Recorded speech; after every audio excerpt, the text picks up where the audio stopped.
বাল্য বিবাহক লৈ মুখ খুলিছে ৰুবুল আহমেদে। শেহতীয়াকৈ আপোনালোকে জানে যে ৰঙিয়াত যিটো বাল্য বিবাহৰ যিটো কেছ ইতিমধ্যে ৰেজিষ্টাৰ হৈছে, কেইবাগৰাকীও মহিলাক ইতিমধ্যে থানাত আমি হাজিৰ হোৱা দেখা পাইছোঁ, কাৰণ তেওঁলোকৰ হাজবেণ্ডসকলক লৈ অহা হৈছে থানালৈ। গতিকে এনেকুৱাকৈ কেছ প্ৰায় ৫,০০০টামান আছে। অসমত প্ৰায় ৫,০০০মান কেছ ইতিমধ্যে ৰেজিষ্টাৰ হৈছে বুলি জনাইছে মুখ্যমন্ত্ৰী হিমন্ত বিশ্ব শৰ্মা ডাঙৰীয়াই। গতিকে এই বাল্য বিবাহ প্ৰথাটো যিটো ৰাজা ৰামমোহন ৰায়ৰ দিনৰ পৰাই যিটো চলি আহিছে, বৰ্তমানলৈকে যিটো চলি আছে, গতিকে এই প্ৰথাটো আগতেই বন্ধ কৰিব লাগিছিলে। বাল্য বিবাহৰ যিটো প্ৰচলন, বিশেষকৈ বাল্য বিবাহৰ ক্ষেত্ৰত মুছলিম সম্প্ৰদায়ৰ সমাজত আছিলে, কিন্তু এতিয়াও হিন্দু সমাজতো দুই এটা হয় এনেকুৱা কেছ, বাল্য বিবাহ হয়। 18 বছৰ তলৰ ল'ৰাই বিয়া পাতে, আৰু ছোৱালীৰ ঠিক তেনেকৈ 18 বছৰ তলৰ যিসকল ছোৱালী আছে তেওঁলোকেও বিয়া পাতে। মানে 18 বছৰ তলৰ ল'ৰা হওক ছোৱালী হওক, যিসকলে বিয়া পাতিছে এতিয়া ৰিচেণ্টলি তেওঁলোকক এৰেষ্ট কৰক, ল'ৰাই হওক বা ছোৱালী হওক। মানে ল'ৰা বয়স 21 বছৰ হ'ব লাগে আৰু ছোৱালীৰ কাৰণে 18 বছৰ হ'ব লাগে মিনিমাম। গতিকে তাৰ তলত যিসকলে বিয়া পাতিছে, গতিকে তেওঁলোকক এৰেষ্ট কৰিব লাগে, ৰিচেণ্টলি পতাসকলক, মানে 2 বছৰ 1 বছৰ আগত যিসকলে বিয়া পাতিছে। কিন্তু যিসকল আগতেই ধৰক 10-15 বছৰ আগতেই কোনোবাই বিয়া কৰাইছে, তেওঁৰ ল'ৰা ছোৱালী আছে, তেওঁলোকৰ পৰিয়াল ধুনীয়াকৈ চলি আছিলে, আৰু হঠাৎ তেওঁ হাজবেণ্ডক লৈ অহা হ'ল থানালৈ, ধৰি অনা হ'ল বা তেওঁৰ ওপৰত মানে কেছ ৰেজিষ্টাৰ কৰা হ'ল। এই বিষয়টোক লৈ ইতিমধ্যে এক চৰ্চা হৈ আছে যে কিয় এই যিসকলে আগতে বিয়া কৰাইছিলে তেওঁলোকক কিয় এৰেষ্ট কৰা হৈছে। আচলতে এই ঘটনাবিলাক আগৰ পৰাই যিহেতু মুখ্যমন্ত্ৰী হিমন্ত বিশ্ব শৰ্মাই জানে যে বাল্য বিবাহ চলি আছে। তেওঁ যেতিয়া স্বাস্থ্যমন্ত্ৰী আছিলে, তেতিয়া মুখ্যমন্ত্ৰী আছিলে তৰুণ গগৈ, আৰু সেই সময়ছোৱাত তেখেত স্বাস্থ্যমন্ত্ৰী আছিলে। তেতিয়াৰ পৰাই তেখেতে এই সজাগতা যিটো তেতিয়া যদি সভা পতা হ'লে বা য'ত য'ত বাল্য বিবাহ আছে তাত যদি তেতিয়াই যদি একশ্যন লোৱা হ'লে হয়তো এই সমস্যাটো নাথাকিলেহেঁতেন। তেতিয়াৰ পৰাতো বহুত জনসংখ্যা বৃদ্ধি হ'ল, মানে সৰুতে বিয়া পতাৰ কাৰণে 2-4-5টাকৈ ল'ৰা ছোৱালী কিছুমানৰ। গতিকে এই ক্ষেত্ৰত এতিয়া যে সজাগ হৈছে, গতিকে আগতেই হ'ব লাগিছিলে, কাৰণ এতিয়া জনসংখ্যা বৃদ্ধি হৈ গৈ আছে ক্ৰমান্বয়ে, আৰু এই সজাগতা সভাটো আগতেই যদি কৰা হ'লে হয়তো ইমানখিনি জনসংখ্যা হয়তো বৃদ্ধি নহ'লহেঁতেন। এতিয়া যিটো সমস্যা হৈছে, মূল্য বৃদ্ধি হৈছে, কিয় হৈছে আচলতে জনসংখ্যা বৃদ্ধিৰ কাৰণে সকলো সামগ্ৰী বস্তুৰ মূল্য বৃদ্ধি হৈ গৈছে। এতিয়া জনসংখ্যা যিমানে বৃদ্ধি হ'ব সিমানে সামগ্ৰী নাইকিয়া হৈ গৈ থাকিব, কমি গৈ থাকিব। গতিকে এই ব্যৱস্থাটো যদি অকল অসমতে কৰিলেই নহ'ব, সমগ্ৰ ভাৰতবৰ্ষতে কৰিব লাগিব, কাৰণ জনসংখ্যা নিয়ন্ত্ৰণটো আনিব নোৱাৰিলে কিন্তু এই সমস্যাত ভুগিবই লাগিব। কাৰণ ক্ৰমান্বয়ে মাটিৰ পৰিমাণো কমি আহিছে, ঘৰৰ ওপৰত ঘৰ হৈছে, লগতে জনসংখ্যাও বৃদ্ধি হৈ আহিছে। গতিকে এই ব্যৱস্থাটোক লৈ ইতিমধ্যে মুখ্যমন্ত্ৰী হিমন্ত বিশ্ব শৰ্মাই যিটো ব্যৱস্থা লৈছে বৰ্তমান সময়ছোৱাত, ব্যৱস্থাটো ঠিকেই আছে, বাল্য বিবাহ ৰোধ কৰিব লাগে, আৰু যিসকলে আগতে বিয়া কৰাইছিল তেওঁলোকৰ ক্ষেত্ৰত অলপ ঢিলাই দিব লাগে। বাকী যিসকলে ৰিচেণ্টলি এতিয়া কৰিছে এই ক্ষেত্ৰত একশ্যন ল'ব লাগে। আৰু এই ক্ষেত্ৰত আজি ৰুবুল আহমেদে যিখিনি মন্তব্য আগবঢ়াইছে, কি কৈছে মই সেই মন্তব্য জনাব বিচাৰিছোঁ। আসসালামু আলাইকুম, নমস্কাৰ। লাইভটো যোনে চাবলৈ আৰম্ভ কৰিছে বা পিছলৈ লাইভটো চাই সকলোৱে লাইভটো আগুৱাই দিব, আৰু বিশেষকৈ আমাৰ মাননীয় হিমন্ত বিশ্ব শৰ্মা ডাঙৰীয়া আচলতে যোৱাটো বেছিকৈ মই ভাল পাওঁ, কাৰণ আকৌ বাল্য বিবাহৰ নামত যি কিছুমান 10 বছৰ 15 বছৰ পুৰণি কিছু মানুহক অত্যাচাৰ কৰা হৈছে, সেইবিলাক কেতিয়াও গ্ৰহণযোগ্য নহয়। আমি বিচাৰোঁ কি অসমত বাল্য বিবাহ বন্ধ হৈ যাব লাগে, আমি সকলোৱে বিচাৰোঁ, কাৰণ বাল্য বিবাহৰ নিচিনা এটা লেতেৰা প্ৰথা আমাক নালাগে। কিন্তু সেয়া যদি আজি 10 বছৰ 15 বছৰৰ আগত কোনোবাই কৰি গৈছে, সেই মানুহক যদি আজি হাৰাশাস্তি দিয়ে বা আজি তেখেতসকলক জেলত ভৰায়, সেইটো ভাই কেনেকৈ গ্ৰহণযোগ্য হ'ব? সেইটো গ্ৰহণযোগ্য নহয়। আজিৰ পৰা 1 বছৰ আগত যদি কোনোবাই কৰিছে তেতিয়া তাক এৰেষ্ট কৰক, কোনোবাই 2 বছৰৰ আগত কৰিছে তাক এৰেষ্ট কৰক, আৰু সেই এৰেষ্টৰ কিছুমান কথা আছে। সেইকাৰণে লাইভটো সকলোৱে আগুৱাই দিয়ক। আজি কিছুমান কথা ক'ব বিচাৰিছোঁ। প্ৰত্যেকটো বাৰে অকল স্বামীখিনি গাত ভুল নাথাকে নহয়, পুৰুষখিনি গাত ভুল নাথাকেতো। আৰু এই 10 বছৰ 15 বছৰৰ আগত যদি বাল্য বিবাহ কৰিছেও কোনোবা, তেতিয়া যদি এৰেষ্ট কৰিব নোৱাৰিলে, তেতিয়া যদি ব্যৱস্থা কৰিব নোৱাৰিলে, আজি আকৌ সেই 10 বছৰ 12 বছৰৰ পিছত হৈ যোৱাৰ পিছত আজি এৰেষ্ট কৰাটো কি কথা হ'ল? য'ত তেখেতসকলৰ সন্তান ডাঙৰ হৈ এতিয়া তেখেতসকলে সংসাৰ কৰি আছে, সুখী সংসাৰখনত জুই লগাৱাটো কেতিয়াও গ্ৰহণযোগ্য নহয় এইটো কথা। নতুনকৈ কৰাবিলাকক চৰকাৰে হাত দিয়ক। আজি 1.5 বছৰৰ আগত যিহেতু হিমন্ত বিশ্ব শৰ্মাৰ কাণষাৰ আহিছে, যদি বোলে পুৰণাবিলাকক যদি খুচৰি এৰেষ্ট কৰিব লাগে, তেতিয়াহ'লে মই ভাবোঁতো এতিয়া প্ৰথমতো হিমন্ত বিশ্ব শৰ্মা দায়ী। কাৰণ যেতিয়া পুৰণা হিচাপে চাব গ'লে সেই তাহানিত তেতিয়া হিমন্ত বিশ্ব শৰ্মা এডুকেশ্যন মিনিষ্টাৰ আছিলে, তেতিয়া হিমন্ত বিশ্ব শৰ্মাৰ কি কাণত নাহিলে নেকি যে বাল্য বিবাহ বন্ধ কৰিব লাগে? যেতিয়া কি আছিলে স্বাস্থ্যমন্ত্ৰী আছিলে, স্বাস্থ্যমন্ত্ৰী থাকোঁতো তেখেতে কেতিয়াও বাল্য বিবাহৰ কাৰণে কোনো কাম নকৰিলে আজিহে 1.5 বছৰ তেখেতে মুখ্যমন্ত্ৰী হৈ অহা 1.5 বছৰ 2.5 বছৰ হৈ যোৱা তেখেতৰ কাণখাৰ আহিছে তেতিয়াহ'লে যদি এই আগৰ 10 বছৰ 15 বছৰৰ যদি পুৰণিবিলাকক যদি আজি এৰেষ্ট কৰিবলৈ পাৰে তেতিয়াহ'লে মুখ্যমন্ত্ৰী ডাঙৰীয়া তেতিয়াহ'লে এই আগত কিয় কাম নকৰিলে বুলি তেখেতক জগৰীয়া কৰিব লাগে কি আগতে আপুনি কিয় মন্ত্ৰীৰ আগতে কাম নকৰিলে ভুলটো আপোনাৰ গাত আছে সেই সময়ত যিবিলাক পুলিচে এৰেষ্ট নকৰিলে সেইবিলাক পুলিচক এৰেষ্ট কৰক এই সময় যিবিলাকে ডক্টৰবিলাকে কি বুলি কয় ডেলিভাৰী কৰিলে ল'ৰা ছোৱালী ডেলিভাৰী কৰালে সেইবিলাক ডক্টৰক এৰেষ্ট কৰক যিবিলাক পৰিয়ালে বিয়া পতা দিলে সেইবিলাক বিয়া পটোৱা গোটেই ঘৰৰ পৰিয়ালখিনিক এৰেষ্ট কৰক অকল স্বামীটো গাত দুখ থাকে নেকি আজিও যেতিয়া বাল্য বিবাহৰ নামত এৰেষ্ট হৈছে আমি ভাবো কি এৰেষ্ট হ'বলৈ শাস্তি দিব লাগে কিন্তু কথাটো হৈছে অকল স্বামীটো গাত দুখ নাথাকে সেই বাল্য বিবাহত বহা সেই ছোৱালীজনীৰ গাত দুখ থাকিব সেই ছোৱালীজনীক বহিবলৈ দিয়া সেই পৰিয়ালৰ গাত দুখ থাকিব নাথাকিব জানো অকল স্বামীটোৰ গাতে দুখ নেকি স্বামীটোৰ গাত দুখ নহয় স্বামীজনেতো অকলে বিয়া পাতি আনা নাই অকলে যদি বিয়া পাতি আনিছে তেতিয়া তাক এৰেষ্ট কৰি কিনে 20 বছৰ 25 বছৰ জেল কৰি থৈ দিয়ক কিন্তু সেই বিয়াত যদি সমৰ্থন কৰিছে পৰিয়ালে সেই বিয়াত যদি সমৰ্থন কৰিছে ছোৱালীগৰাকীয়ে সেই বিয়াখনত যদি সমৰ্থন কৰিছে তাৰে ৰাইজে তেতিয়াহ'লে সকলোকে ধৰি কিনে আচলতে এৰেষ্ট কৰিবলৈ লাগে হা আৰু পুৰণিবিলাকক ধৰাটো কি কথা হৈছে হে আজি কালি ৰঙিয়াত দেখা পাইছো সেই মানুহজনীয়ে কৈ আছে মোৰ ৰেজিষ্ট্ৰেচন কাৰ্ড আছে মোৰ 24 বছৰ হৈ গৈছে যি কৰিলে আৰু এটা সময়ত কৰিলে আৰু হা এটা সময়ত যি কৰিলে আৰু সেইবিলাক আগৰ পুৰণি বিবাহবিলাকক ধৰি কিনে লাভ আছে নেকি হা আগৰ পুৰণি বিবাহবিলাকক ধৰি কিবা লাভ আছে আৰু তেনেকৈ চাবলৈ গ'লেতো এজন পুলিচৰ নাবাচিব এজন ডক্টৰ নাবাচিব এজন ৰাস্তাত মানুহ এজন সমাজত মানুহ নাবাচিব তেনেকৈ চাব গ'লে হা মানে যধে মধে ভাল কাম এটাকো বেয়া কৰি দিয়ে আমি আজি সমালোচনা কৰিবলৈ অহা নাই আমাৰ কথাটো হৈছে মোৰ কথাটো হৈছে বাল্য বিবাহ বন্ধ হ'ব লাগে তাৰ কাৰণে নতুন যিবিলাক আজি 1.5 বছৰত 2 বছৰত যেতিয়া মুখ্যমন্ত্ৰী কাণখাৰ আহিছে এই 1.5-2 বছৰত যোনবিলাক আকৌ নতুনকে বিয়া হৈছে বা তেনেকুৱা নতুনকে কোনোবাই যদি পলাই গৈছে সেইবিলাকক এৰেষ্ট কৰক কুবাই আনক আমি হেতুৱে কওঁ কুবাই আনক সেইবিলাকক কিন্তু যিবিলাক 10 বছৰ 15 বছৰ 20 বছৰ পুৰণি কোনোবা বিয়া হৈ কিনে গৈছে সেইবিলাক আজি খুচুৰি আনাটো হেতু কেতিয়া গ্ৰহণযোগ্য নহয় আৰু কি এটা ধৰ্মক টাৰ্গেট কৰি আছে হে বাল্য বিবাহ কি অকল এটা ধৰ্ম মানুহে কৰি আছে নেকি টাৰ্গেটটো এটা সম্প্ৰদায়ৰ মানুহে কৰি আছে সেইবিলাক নকৰিব বাল্য বিবাহৰ নামত বা কিবা অপৰাধৰ নামত সেইবিলাক নকৰিব জাতি ধৰ্ম নানিব আৰু যদি খুচুৰিবলৈ বিচাৰিছে তেতিয়াহ'লে আপোনালোককো খুচুৰিব লাগিব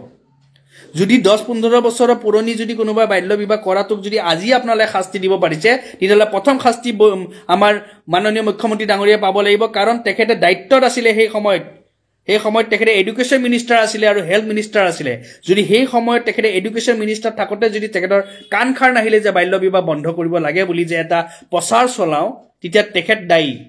যদি তেখেতে স্বাস্থ্যমন্ত্ৰী হেল্থ মিনিষ্টাৰ থাকোঁতো যদি তেখেতৰ কাণখাৰ নাহিলে সেইটো সময়ত যে বাল্য বিবাহৰ ওপৰত মই কিবা এৱাৰনেছ কৰোঁ মই সজাগতা সভা কৰোঁ বা তেনেকুৱা কৰে কিনে সেইটো সময়ত তেখেতৰ যেতিয়া ইয়াতে ব্ৰেইনত নোসোমালে তেতিয়া তেখেত সেইটো সময়ত দায়ী আৰু সেইটো কাৰণে যেতিয়া আজি পুৰণি বাল্য বিবাহ কৰাবিলাকক যদি শাস্তি দিব পাৰে তেতিয়াহ'লে প্ৰথমতে হেমন্ত বিশ্ব শৰ্মা ডাঙৰীয়াও নিজকে নিজে জগৰীয়া কৰিব লাগিব কি ময়ো সেই পুৰণি কালত মই কাম কৰা নাছিলোঁ এই কাম নকৰাৰ কাৰণে ময়ো দায়ী মোকো শাস্তি দিব লাগিব বুলি তেখেতেও সেই শাস্তিৰ কিন্তু সন্মুখীন হ'ব লাগে অকল স্বামীখিনিক ধৰি থাকিলে নহয়তো অকল জাহে তাহে যাকে তাকে ধৰি থাকিলে নহয় অত্যাচাৰী কৰি থাকিলে নহয় কাম বন নাই বোলে কিবা অমুক নাই তমুক নাই কাম বন নাই নালা চাফা কৰাত লগাই দিয়ক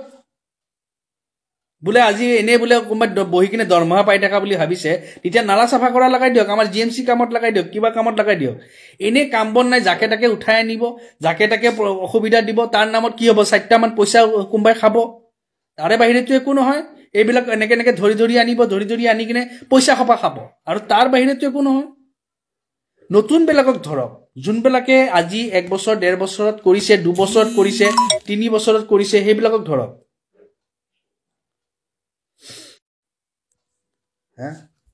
সেইকাৰণে আমাৰ প্ৰব্লেম একো নাই এতিয়া ভাবিব বহুতে কি বাল্য বিবাহৰ কাৰণে মুছলমান বুলি নহয় আমাৰ কথাটো হৈছে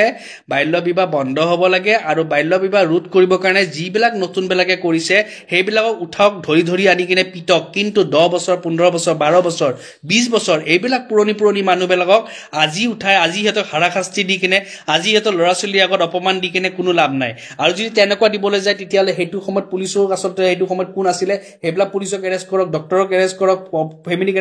ফেমিলিক এৰেষ্ট কৰক আৰু অকল স্বামীটোক এৰেষ্ট কৰিলে নহয়তো অকল পুৰুষজনক এৰেষ্ট কৰিলে বাল্য বিবাহ বন্ধ নহয় মুখ্যমন্ত্ৰী ডাঙৰীয়া যদি আপুনি যদি বাল্য বিবাহ ৰোধ কৰিবলৈ আছে তেতিয়াহ'লে ভয় অন্তৰত যদি খুৱাব আছে তেতিয়াহ'লে বাল্য বিবাহ সমৰ্থন কৰা সেই পৰিয়ালকো আপুনি এৰেষ্ট কৰক সেই ছোৱালীগৰাকীকো এৰেষ্ট কৰকচোন তেতিয়াহে মানিম পৰিয়ালটোক এৰেষ্ট কৰক ছোৱালীটোক এৰেষ্ট কৰক যোনে বিয়াখনক সমৰ্থন কৰিছিলে সেই ৰাইজক এৰেষ্ট কৰক সেই সময়ত চকুমুটি বহি থকা সেই পুলিচবিলাকক এৰেষ্ট কৰক তেতিয়া মানিম কি আপুনি ভাল কাম কৰিছে বুলি কিনে কৰক সেইবিলাক কাম অকল পুৰুষজনক এৰেষ্ট কৰি কিনে দেখুৱাই দিম বাল্য বিবাহ হৈ গ'ল বোলে পুৰুষজনক এৰেষ্ট কৰিলো হৈ গ'ল পুৰুষজনে অকলে বিয়া পাতি আনতে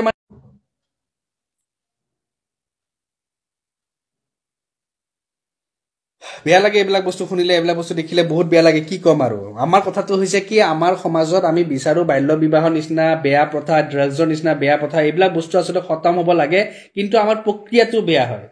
সদায় আমাৰ প্ৰক্ৰিয়াটো এনেকুৱা বেয়া হয় এনেকুৱা এটা চিষ্টেমত যায় যোনটো চিষ্টেমত যায় কিনে ভাল হ'বলৈ যায় বেয়া হয় আজি কিমান তেনেকা ভালকে ভেৰিফিকেশ্যন কৰক কিমান বোলে 1.5 বছৰত আজি মুখ্যমন্ত্ৰী ডাঙৰীয়াই যেতিয়া ঘোষণা কৰিছে বাল্য বিবাহ বন্ধ হ'ব লাগিব অসমত বোলে 2-2.5 বছৰৰ পিছত এতিয়া কোন নতুন কৰিছে সেইবিলাকক আমি টাৰ্গেট কৰো উঠাও সেইবিলাক উঠাই কিনে আমি হে কৰো তেতিয়াহে বহুত ধুনীয়াকে যাব তেতিয়াহে মানুহে ভয় কৰিব অকল স্বামীখিনিক এৰেষ্ট কৰি থৈ দিলে মানে হাজবেণ্ডক এৰেষ্ট কৰি থৈ দিলে বাল্য বিবাহ বন্ধ হ'ব নেকি তেতিয়াহ'লে মাইকীখিনিয়ে যিখিনিয়ে পলাই ছোৱালীবিলাক যে আহে সেইবিলাকে মানে সুবিধা পাব নে সেইবিলাকক আপোনালোকে কৈছে যা ততি পলাই যাই থাক মানে সেইকেইটা দুখী নহয় নেকি আৰু সেই যে বিবাহখনক সমৰ্থন কৰা সেই পৰিয়াল দুটা ঘৰৰে পৰিয়াল সেই পৰিয়াল কি দুখী নহয় নেকি যদি বাল্য বিবাহ কৰাটো দুখী আছে বা বাল্য বিবাহটোৰ ক্ষেত্ৰত যদি আমি শাস্তি দিব লাগিব তেতিয়াহ'লে আমি গোটেই পৰিয়ালক শাস্তি দিব লাগিব এটা শাস্তি দিলে নহ'ব নহয় সেইকাৰণে বন্ধ কৰিবলৈ আছে যদি তাক প্ৰপাৰ ৱেত কাম কৰক প্ৰপাৰ ৱে এটোৱে আছে যে বাল্য বিবাহ হিয়া নতুনকে যিবিলাকে কৰিছে সিহঁতৰ লিষ্ট ওলাব দিয়ক আৰক্ষীক লিষ্ট ওলাব দিয়ক আপোনালোকৰ আৰক্ষীক বহি থকা আৰক্ষীক এই লিষ্ট ওলাই কিনে সেই নতুনবিলাকক এৰেষ্ট কৰিবলৈ দিয়ক আমি সকলোৱে অসমৰ ৰাইজে আপোনাক সেলুট দিম আৰু আমি ধন্যবাদ জ্ঞাপন কৰিম কাৰণ আমিও বিচাৰো যে বাল্য বিবাহৰ নিচিনা এটা লেতেৰা প্ৰথা বন্ধ হৈ যাব লাগে কিন্তু তাৰ নামত এই আজি বাচ্চা হৈ গৈছে বোলে 10 বছৰ ল'ৰা ছোৱালী সন্তান হৈ গৈছে 2-3টা আজি বোলে কোনবা কলেজত পঢ়ি আছে সেইবিলাকক উঠাই কিনে হাৰাশাস্তি দি কিনে অপমান কৰাই কিনে লাভ নাই আৰু যদি হেতুৱে কৈছো নহয় যদি আজি 10 বছৰ 15 বছৰ 12 বছৰ 8 বছৰ এইবিলাক পুৰণি বিলাক যদি আপোনালোকে উঠাই কিনে যদি বাল্য বিবাহ বন্ধ কৰিম বুলি ভাবিছে তেতিয়াহ'লে আপোনালোকৰ এইটো ভুল হ'ব আপোনালোকে নোৱাৰে কেতিয়াও বন্ধ কৰিবলৈ আছে যদি নতুন প্ৰজন্মৰ ভিতৰত যদি কোনোবা বাল্য বিবাহ কৰিছে হেতক উঠাই কিনে শাস্তি দিয়ক দুটাকে দিয়ক ল'ৰাকো দিয়ক ছোৱালীকো দিয়ক তেতিয়া ল'ৰাও যদি বিচাৰে ছোৱালী আহিব ভয় কৰিব ছোৱালীয়ে যদি বিচাৰে ল'ৰাই আনিব ভয় কৰিব এটাক শাস্তি দিলে নহব নহয় দুটাক শাস্তি দিয়ক বিয়া পাতাতেতো এটাই পাতা নাই ল'ৰা ছোৱালী সন্তানটোতো অকল এজনে থাকিলে নহয় দুজনে থাকিলে হয় তেতিয়াহ'লে শাস্তিও যদি পাব লাগে দুজনে শাস্তি পাব লাগে উল্টা পুল্টা কাম কৰিব ভাল কাম এটাকো ঠিকমতে কৰিবলৈ নাজানে এই ৰাস্তাত যেনেকে কোনো পৰিকল্পনা নোহোৱাকে ৰাস্তা মুখা বনাব তাৰপিছত আকৌ ৰাস্তা ভাঙিব মানে পইচাবিলাক আমাৰে ৰাইজৰ গৈ আছে তেনেকে মানে এইবিলাক হৈছে পৰিকল্পনা নোহোৱাকে বাল্য বিবাহ বন্ধ কৰিব লাগে কিন্তু কাক উঠাব লাগে হেতুকে নাজানে 10 বছৰ 15 বছৰ পুৰণা মানুহবিলাকক উঠাই থাকিব কাম নোহোৱাকে সিহঁতে যোনবিলাক বিয়া পাতি গুচি গ'ল সেইবিলাক 15-10 বছৰৰ আগত 12 বছৰৰ আগত 8 বছৰৰ আগত সেইবিলাক আজি উঠাই কিনে কি লাভ আছে ভাই সিহঁতে সংসাৰ কৰি এটা সিহঁতৰ ল'ৰা ছোৱালী হৈ আছে নতুনকে হোৱাবিলাক আমি বন্ধ কৰিব লাগিব নতুনকে হোৱাবিলাক বন্ধ কৰাৰ কাৰণে কাম কৰকচোন সেইটো কাৰণে কৈছো যদি পুৰণিবিলাকে যদি বিয়া পাতাবিলাক আজি যদি শাস্তিৰ যদি তেখেতসকলে মানে তেখেতসকল শাস্তিৰ প্ৰাপ্য মানে তেখেতসকলে শাস্তি পাব লাগে তেতিয়াহ'লে মই ভাবো প্ৰথমত সবতকে আগত মুখ্যমন্ত্ৰী আজি যি হৈছে আমাৰ হেমন্ত বিশ্ব শৰ্মা ডাঙৰীয়া তেখেতক কিন্তু শাস্তি পাব লাগিব কাৰণ এই সময়ত তেখেতে কিন্তু এডুকেশ্যন মিনিষ্টাৰ আছে শিক্ষা মন্ত্ৰী কাৰণ আজি ৰাইজে যদি বাল্য বিবাহৰ কাৰণে কোনো ধৰণৰ সজাগতা নাছিলেও যদি সেই সময়ত শিক্ষামন্ত্ৰী থাকোঁতে তেখেতে এজন ডক্টৰিয়েট ডিগ্ৰীয়েট পোৱা এজন মানুহ আৰু তেখেতে সেই সময়ত প্ৰচাৰ নচলালে যদি তেখেত হ'ল জগৰীয়া সেইটো সময়ত আৰু এজন লগতে হেমন্ত বিশ্ব শৰ্মা ডাঙৰীয়া স্বাস্থ্য মন্ত্ৰী আছিলে তেখেতে তেতিয়া ডক্টৰিয়েট এনে ডিগ্ৰীটো লৈ থাকিলে কোনো লাভ নাই যদি তেখেতে যদি সেই সময়ত যদি বোলে গোটেই জেগাত বোলে গোটেই গাঁৱে গাঁৱে যদি তেখেতে যদি সজাগতা কৰালে হয় যে বাল্য বিবাহ নকৰিবা বাল্য বিবাহ কৰিলে শাস্তি হ'ব অমুক হ'ব আজি চাগে এই পৰ্যায়টো নাহিলে হয় আজি 10-15 বছৰৰ আগত যদি মুখ্যমন্ত্ৰী ডাঙৰীয়া যদি দায়িত্ব ল'লে হয় যেতিয়া তেখেতে মন্ত্ৰী আছিলে তেতিয়া চাগে এইবিলাক পৰিস্থিতি নহলে হয় আজি নিচিনা তেতিয়াহলে তেখেত প্ৰথম জগৰীয়া যদি আজি 10-12 বছৰৰ পুৰণি মানুহবিলাকৰ যদি স্বামীবিলাক জেল খাব লাগে তেতিয়াহলে প্ৰথম জেলটো খাব লাগিব মুখ্যমন্ত্ৰী ডাঙৰীয়া যে সেই সময় দায়িত্বত থাকি কিয় দায়িত্ব কৰিবলৈ নাজানিলে সেইটো সময়ত কিয় বাল্য বিবাহৰ নিচিনা লেটাৰ প্ৰথা এটা বন্ধ কৰিব নোৱাৰিলে য'ত তেখেতে শক্তিত আছিলে ক্ষমতাত আছিলে আজি তেখেতৰ চকু মেল খাইছে যদি 1.5 বছৰ 2 বছৰৰ আগত তেতিয়াহলে আমাৰ ৰাইজৰতো এতিয়া চকু মেল খাইছে 1.5 বছৰ 2 বছৰৰ আগত এতিয়া 1.5-2 বছৰৰ আগত যিবিলাকক বাল্য বিবাহ কৰিছে তাক এৰেষ্ট কৰক পিটি দিয়ক পিটি হেতক সিধা কৰক কিন্তু 1.5-2 বছৰৰ আগত বা আজি 8 বছৰ 10 বছৰ 15 বছৰ 12 বছৰ 20 বছৰৰ আগৰ বিলাকক আজি ধৰি কিনে কোনো লাভ নাই যদি হেনেকে কৰি থাকে এই কামটো কিন্তু ভাল নহব আৰু ভাল নহলে প্ৰতিবাদ হ'ব আৰু প্ৰতিবাদ হলে এটা ভাল বস্তু এটাও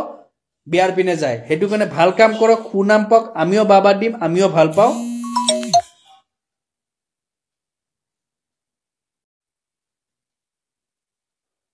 সেইকাৰণে কৈছো ভাল কাম কৰক ভাল কাম এইবিলাক কৰি থাকিলে নহয় সেইকাৰণে ৰাইজে আপোনালোকে কমেন্ট আকাৰে জনাবচোন যদি